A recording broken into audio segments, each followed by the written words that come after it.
On this episode of Sit Down Saturday, we have Brendan Hyland, an international swimmer from Ireland, aka Mr. 51 Wins on Warzone.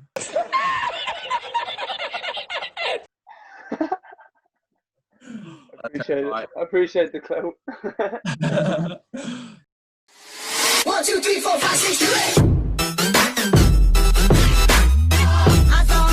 So we're going to start off by watching Brendan's 200 fly from Guangzhou World Champs in 2019, where he came. I was sixth in the semi-final, and I was 11th overall. There you go. That's probably my biggest swim to date. Like, don't worry, I've got the details. You're getting stuck. Okay, so we're gonna start the video now. He's in lane 1, and this is Brendan doing his 200 fly at the Worlds, and in the semi-final. Here he is, looking big on the blocks. Looking big. That's the Italian boy Brodiso beside me. Pause it quickly. I'm just gonna. So you're on the blocks at the Worlds. What's it like to everybody who hasn't performed on that stage? Is it like, are you anxious? Are you nervous? It was actually unbelievable. I suppose I've been swimming for ages, and I've been to a lot of international competitions, but I never made my first second swim. So my first semi-final was only 2018 at Europeans. So that was pretty much my second international, final or semi-final, and it was unbelievable. So I was in the call room with, all the big boys. You walk out and you've got the whole big, massive thousands of people cheering and stuff, and you walk out, big cameras. Yeah, and it was unbelievable. I always wondered if I'd be nervous, but I lapped it up. I've always kind of enjoyed the spotlight a bit. So as much spotlight as I'm getting in lane 1, I loved it. I think it nearly spurred me on. Like the adrenaline I got from that build up was probably where most of the swim came from, if you get me. Yeah, I know from some international as well that you just really, to be honest, I just want my race over and done with, so I can just see what I've gone and then right after. So we'll start off here then. All right. Let's see. So getting ready to go in. They're in now. Right, let's see. It's good on the waters compared to the rest of the field. So well, you can only see 3 lads. That's the only thing. Yeah, you got world class underwaters. We'll say that. Yeah, I saw it enough. To be fair, I've had to work on them though. I wasn't always. Yeah. I remember when I started off I was about 17, and I used to come up at about 3 meters. So I've kind of practiced on it. Yeah. Brandon's just touched. He went 25.78 on the first 50 meters. Is that quite a fast first 50? Yeah, that is pretty quick. The thing about this one was, so in the heats, I split it 57.3, I think, and then a 1 minute flat kind of thing or something like that, or 56.9, 1 minute 0.1. Yeah. So this one I just thought, you know what, and obviously the Olympic time was 1:56.4, 48. So I narrowly missed out by, I was 1:56.5, 55. Yeah. But I remember thinking before this, I was like, look, I'm in my first world semi-final, and I'm racing some of the best guys in the world. Your man beside me, Brodiso, went out in a 1:23, which is literally incredibly fast. You know what I mean? And all I remember from this race was just all I could see him in the corner of my goggles, just being like, how is he so far ahead of me? Because that's the fastest I've ever split to 150. I was 1:25.7, I think. Yeah. And he was still, you'll see it here, he's still a body ahead of me. I couldn't even see the rest of the field anyway. I think I came 6th overall in that heat, so I beat 2 people over the other side of the field. But all I could see was Brodiso, and he was fast. He was so fast. He narrowly missed out on the final there as well. Not by much, I mean 0.2. Yeah, it was 0.2 as well. It's actually your man here in the Bulgarian. Anthony, he was 2 lanes over from me. He got the final spot, 0.2. Go on, keep playing anyway. You'll see my turns. I've only watched this a couple of times because obviously I was a bit gutted, because obviously I missed out. But if you watch me spotting my turns, I don't know if this one's that bad, but the first one and definitely the finish are real big glides. So Okay. I honestly reckon there's Yeah. possibly a half a second in spotting the walls, but anyway, we'll do it again. The back end of Tour de Fly, you seem to split pretty evenly. So you went a 29, sorry, after the first 50, bringing it to 55.1. And then after that, you went 30.7, 30.7 again. Would you say that's like a key thing to do in a Tour de Fly? Just to. Yeah, I mean, you're supposed to. I think it's always. See, what I learned here though is like everyone goes fast to 150, like really fast. Yeah. I think if you actually, I don't know if you've able to find the splits there, but I remember looking at the splits after my race, and I'm pretty sure it was only like maybe like Saito, Chad, and like Milak that had faster last 50 than me. Like I'm not sure if that could be made up, but it was something ridiculous. Like it was like I think after the heats, I came back in a 29.7, and I'm Yeah. pretty sure that was like the second or third fastest last 50. So it kind of made me realize like, look, there's still 10 guys ahead of me. Yeah, Milak came And back. they're not really getting me in the last 50. Do you know what I mean? Yeah, Milak Um, 29.1. There you go. well, Milak's obviously incredible. He broke the world record. But like, if you look at like Verdiso or Tamas and stuff, I think I don't think there's that many people going 29s last length. Do you know what I mean? Or if they are, you know what I mean, they're top 8 in the world. So that's why I kind of figured I was like, look, I need to. Yeah, So for me going forward, I'll be trying to get there quicker. If you know what I mean, get to 150 quicker, and then and sure that's when you're training stand, see if you can bring it home. Yeah. So we'll watch this turn here where you went the 55.1 at 100. She has a decent turn. Yeah. That's actually an alright one. The next one I don't think is great. I watched this just a couple of minutes ago. I only watched it once. I actually watched it only once that night. And when I saw the turns and the finish, I was like, oh, I'm not watching that again. Right, so we'll come up to the 150 turn.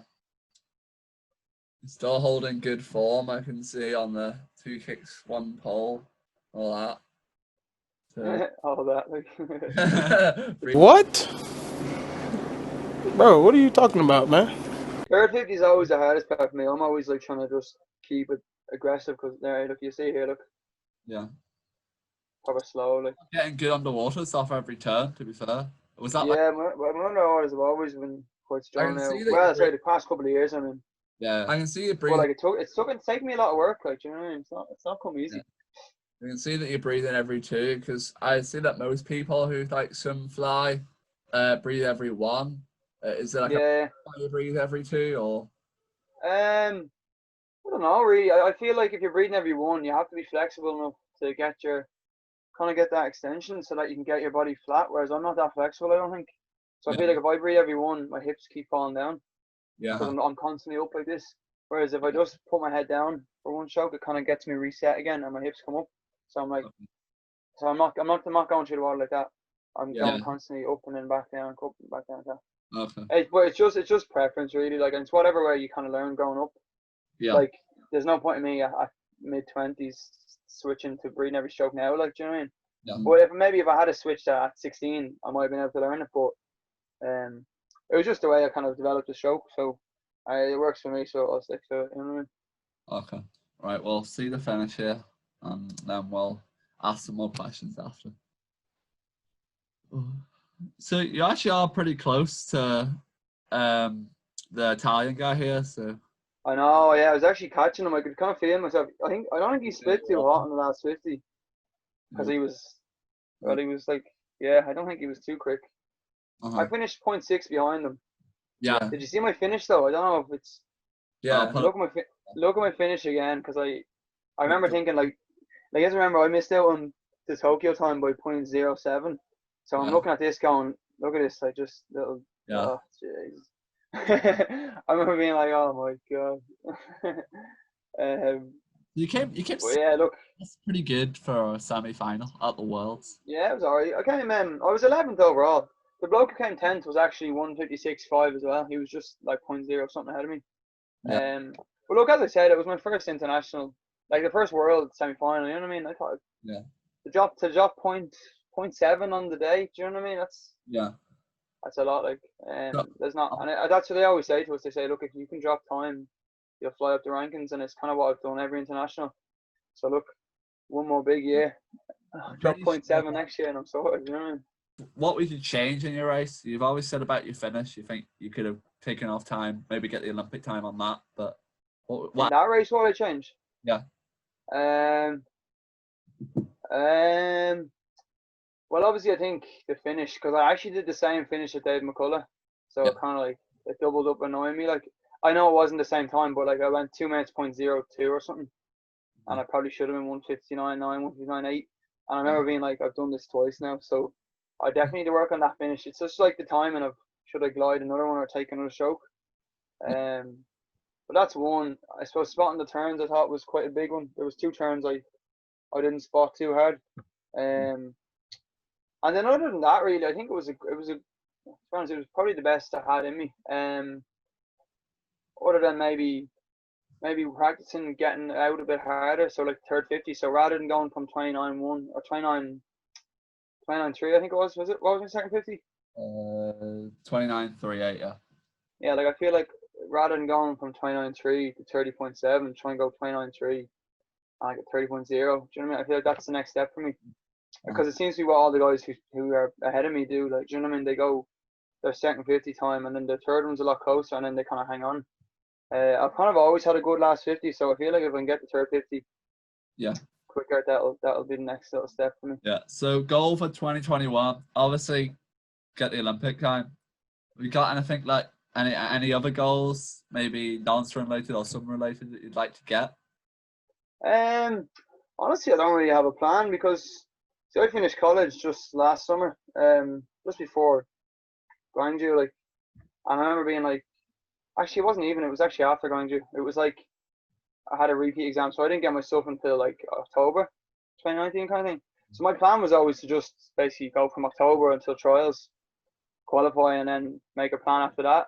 I suppose since the whole lockdown hit, obviously I'm kind of just plus 1 year, so I've no idea. I mean, for now, just qualify for the Olympics, and I always kind of remind myself, look, I was only 0.2 away from a final. Do you know what I mean? It's not far.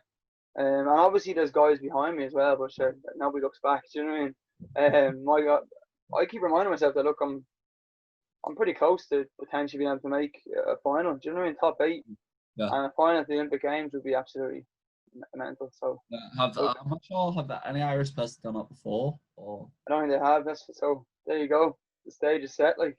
yeah. So obviously we train together. So what would you say training is like at the moment? Now you just got back. It's been 2 weeks now. That's alright. It's good. It's great to be doing it again. You know what I mean? I didn't realize how much I liked swimming until I couldn't swim for 8 weeks. But I think it's good. They started off quite casual. They were real like, we're going to ease us into this. We're going to be real, and then it all of a sudden ramps up, and then we're now again smashed a little bit. But no, I'm happy with it. It's good to be back. I enjoy a few races. I'm not too fit myself at the moment, so I can't be engaging in too much. But no, it's good fun. It's good fun. So obviously Olympics cancelled for a year. Do you think this year will help you improve or like get better? I think so. I think that's what everyone's planning to do. I think the rest is good. You know, I mean, it's not. I don't think you've ever gotten a rest like that before, where a body's allowed to just kind of chill out. Do you know what I mean? People always talk about. Well, sorry, when you get a bit older, like, to be honest, into your 20s, really, there is that risk of kind of burning out in your training. You know what I mean? Because you can't push too hard that you're not recovering, and that's kind of how you plateau and you get stuck in a hole, as they call it. But so I do think having the couple of weeks to just chill out and, you know what I mean, take a bit of a backseat will have helped in terms of just how much kind of more in the tank the body can do. As well as that, though, I think it's quite exciting that we have a lot of months to just train, and there's no. I don't know. Sometimes I feel like the whole in-season competitions, although you say they're in season, they kind of do get in people's heads, and people are trying to rest down, and people are trying to, do you know what I mean, skip out a bit of training and not really focus on a long-term project. Whereas I'm quite excited to have a lot of months to just keep building and building and building. And because I remember anytime I've done kind of big big performances over the years. I remember when I was 17, I trained from September all the way through Christmas. Didn't even rest down, and then I Yeah. dropped a huge amount of time come like March, April. So Yeah. look, I'm excited to see what we can do. And you just have to be patient with it. That's kind of what everyone. Just keep building, keep building. Ben now always says just 7 out of 10s. Just keep Yeah. going 7 out of 10s, over and over and over and over again, and then something big will happen. Yeah. That's what I'm quite excited about. Thanks for watching this episode of Sit Down Saturday with our guest Brendan Hyland, and we'll see you next week with another video. Thanks very much for having me. Shout out to Thanks. all the fans. Peace.